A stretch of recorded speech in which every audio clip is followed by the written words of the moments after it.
కొమరోలు విశాల వ్యవసాయ సహకార సంఘం యొక్క నూతన చైర్మన్గా మాజీ ఎంపీటీసీ మరియు శాసనసభ్యులు అశోక్ రెడ్డి సోదరుడు ముత్తుమల సంజీవరెడ్డి నేడు ప్రమాణ స్వీకారం చేశారు. కొమరోలులోని విశాల వ్యవసాయ సహకార సంఘం నూతన చైర్మన్గా మాజీ ఎంపీటీసీ ముత్తుమల సంజీవరెడ్డి నేడు ప్రమాణ స్వీకారం చేశారు. గతంలో అధ్యక్షునిగా పనిచేసిన గజ్జలకొండ వెంకటేశ్వర్ల స్థానంలో సంజీవరెడ్డి నూతన చైర్మన్గా నేడు ప్రమాణ స్వీకారం చేశారు. పాలకవర్గ సభ్యులుగా మొఘల్ హుస్సేన్ బేగ్ మరియు రామాయణపు సుబ్బరాయుడు ప్రమాణ స్వీకారం చేశారు. అంతకుముందు తెలుగుదేశం పార్టీ స్థానిక నాయకులు, కార్యకర్తలు, ప్రజలు భారీ సంఖ్యలో పాల్గొని సంజీవరెడ్డికి ఘన స్వాగతం పలికారు.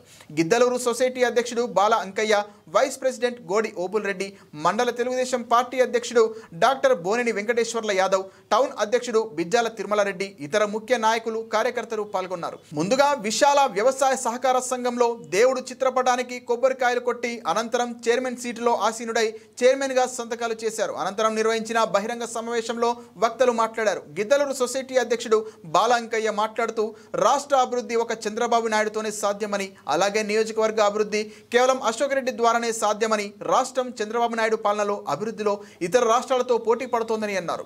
అనంతరం నూతన చైర్మన్ ముత్తుమల సంజీవరెడ్డి మాట్లాడుతూ సహకార సంఘంలో రైతులకు, ప్రజలకు ఎటువంటి సమస్యలు ఉన్నా, ఎటువంటి లోటుపాట్లు ఉన్నా తమకు తెలియజేయాలని, లోటుపాట్లను సరిదిద్దుకుంటామని, సహకార సంఘాన్ని అభివృద్ధి వైపుకు నడిపిస్తారని అన్నారు. ఈ కార్యక్రమంలో జనసేన నాయకుడు గజ్జలకొండ నారాయణ, సొసైటీ ఉద్యోగులు, తెలుగుదేశం పార్టీ నాయకులు, కార్యకర్తలు, రైతులు, ప్రజలు పాల్గొన్నారు.